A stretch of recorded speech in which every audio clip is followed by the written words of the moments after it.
You're watching Total Chiefs News, and today we need to talk straight. Real talk about a problem that keeps popping up on film. The Chiefs are getting beat by play action, and that's not just a one-week fluke. A recent breakdown on the Locked On Network flagged Kansas City as among the league's worst in defending play action. A stat that should worry any Chiefs fan heading into a matchup with a veteran, run-selling quarterback like Josh Allen. First, a quick refresher for anyone who's not deep into the X's and O's. Play action is when the offense fakes a run to get defenders moving forward, then attacks the space the defense vacates with a pass. It's deceptively simple. If defenders bite on the fake, receivers can find open turf, and quarterbacks can hit them for big gains. When a defense is disciplined and trusts assignment football, play action is neutralized.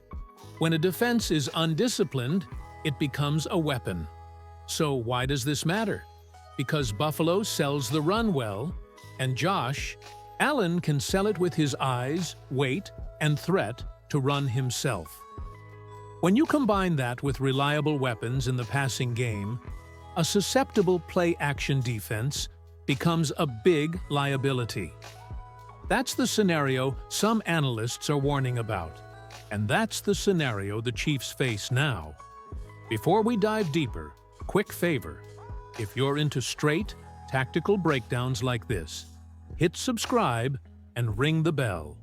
We're trying to hit 6,000 subs so we can keep bringing you weekly film sessions and game previews. Also, I want to hear from you. Do you think play action is the Chiefs' biggest defensive weakness right now? Drop a yes or no in the comments and tell me why. That's the kind of discussion that helps everyone see the game smarter. Stick with me. Next, I'll show you the exact ways play action is exposing Kansas City's defense and which matchups are being targeted. That's where the film gets interesting and where the real answers start to take shape. All right, let's get into detail. The Chiefs' trouble defending play action boils down to a few repeatable patterns I see on tape. Number 1, safety discipline. On successful play action plays, safeties often have to make split-second decisions. Stay shallow to cover crossing routes or rotate deep to protect seams. When safeties hesitate or overcommit to the run look, those seam windows swing wide open. That's been visible in multiple snaps this season, where a single free safety misreads and a tight end or slot receiver runs into soft turf between the hashes and the boundary safety. Number 2, linebackers biting the run fake. Chiefs linebackers are athletic, but when their reads are aggressive and they take one hard step up the field, the scramble adjustment to pass coverage is slower, especially against play-action boots and tight end releases. That extra half-second is usually all a QB like Allen needs. Number 3, pattern match breakdowns in the intermediate zone. Some of Kansas City's sub-packages rely on match principles. Defenders pick up whoever enters their zone. When the initial run action pulls them out of position, the match responsibilities can create hesitation and open passing lanes. You'll see this in highlight clips, where a linebacker attempts to run with a crossing tight end but gets caught between run fit and coverage assignment. That's textbook play action exposure. So what does this mean for personnel? It's not just about names, it's about roles. If a safety has to play center field and also be a heavy run supporter, he needs elite instincts to not be manipulated by the fake. Linebackers, who are asked to open aggressively, have to be coached to settle into pass drop depth when the back fakes. Those are coaching and discipline issues as much as talent issues. Question for you: which area worries you more? Safeties overcommitting to the run, or linebackers getting caught upfield? Type safeties or LBs in the comments, and tell me who you trust to fix it. Now, let's match them up. Buffalo's offense, led by Josh Allen, is a nightmare if you sell the run at the wrong time. Allen sells the handoff, keeps the threat to pull and run, and then uses play-action boots and tight-end seam routes to punish defenses who've shown they'll move as a unit. Look at some of Buffalo's common play-action sets. They'll use a two-back look or clock the running back outside, sell it hard, then send a tight end or slot receiver to the seam or the backside. Corner with timing routes. If the boundary safety flows down and the linebackers come up, the middle of the field opens. That's not hypothetical. Buffalo has manufactured these exact windows against multiple teams this year. Specific matchup concerns. Dalton Kincaid over the middle against a single high look. Stephon Diggs on deep crossers that clear underneath space, and Allen's own ability to extend plays and pull back to strike into vacated zones. If the Chiefs play a single high safety and the linebackers run hard to the line, that creates seams between the hash and the deep boundary safety. Buffalo's offense designs to create that exact space. So, what scenarios should make you nervous? Play-action boots with Kincaid on the seam, two-man flood concepts to the side opposite the run fake, and quick TE seam shots off of inside-out route combinations. These are textbook plays Buffalo loves to run against mobile, aggressive defenses. Fan interaction. Who worries you more in this matchup, Kincaid or Diggs? Drop the name and a short reason in the comments. Also, take the quick poll in the pinned comment. Would a Chiefs win require shutting down play action completely? Yes, no.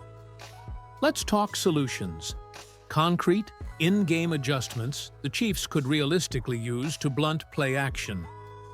First, disguise and delay. The simplest fix is to disguise run-fit calls and make post-snap eyes the primary decoder. If safeties show run support pre-snap but are taught to re-anchor quickly and read the QB's hips, the fake loses juice. That requires discipline and coaching emphasis. Coaches need to force defenders to trust late reads more than pre-snap cues. Second, pattern match adjustments with quicker drop depth. Put linebackers on shorter, disciplined pass drops when the offense is in obvious play-action formations. That means sacrificing a hair of run aggressiveness for pass protection, which is often the better trade when the opponent is consistently finding seams. Third, controlled pressure. Don't rush the house blind. Use delayed stunts and edge pressure that affects the QB's ability to climb the pocket, without sending the entire secondary out of position. Pressure that contains Allen and prevents him from stepping up into those seam windows makes play action far less effective. Fourth, personnel tweaks. Rotate safeties, so a more disciplined center field type handles deep responsibility on likely play-action downs. Use a linebacker who's comfortable in neat space for the hook zone responsibility to prevent easy seam conversions. There's also situational coaching on third and medium or early down runs that look like the Bills' play-action sets. Mix cover two shells or pattern match two high looks to rob the seam. Yes, that can concede short yardage underneath, but it prevents the chunk plays that change momentum. Quick poll for you. Would you rather see the Chiefs play more zone coverage discipline or more blitz packages to take away Allen's? Time, type zone or blitz. If you liked that breakdown, hit the like button. It helps the channel hit our 6,000 subscriber target. Here's the bottom line. If the Chiefs do not correct their play-action vulnerabilities, the Bills, and any other team that sells the run and has a quarterback who can sell it, can turn that weakness into a season-defining problem. A single blown coverage or misread against a team like Buffalo can become a 40-yard chunk play, and those add up fast in key matchups and playoff races. Context matters. Buffalo's recent success and schematic tools make them one of the more dangerous teams to face if your play-action defense is shaky. But this is not a death sentence. The fixes I outlined are realistic. Discipline from the safeties, smarter LB drops, controlled pressure, and situational coverage changes. The Chiefs have coaching talent and veteran players who can handle these adjustments. If they apply these corrections consistently, the team can flip a vulnerability into a neutral matchup. And that's what championship squads do. My verdict: the Bills absolutely have the tools to exploit the Chiefs' play-action issues, but the Chiefs have the coaching and personnel to patch it, provided they prioritize assignment discipline and in-game adjustments.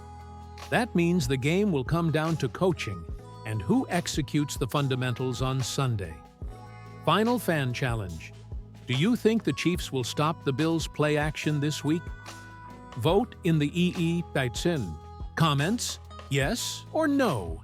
And leave a quick line telling us which adjustment you want to see most. Before you go, quick reminder: hit subscribe and ring that bell so we can get to 6,000 subscribers and keep making deep film breakdowns like this. If this video helped you see the game smarter, smash that like button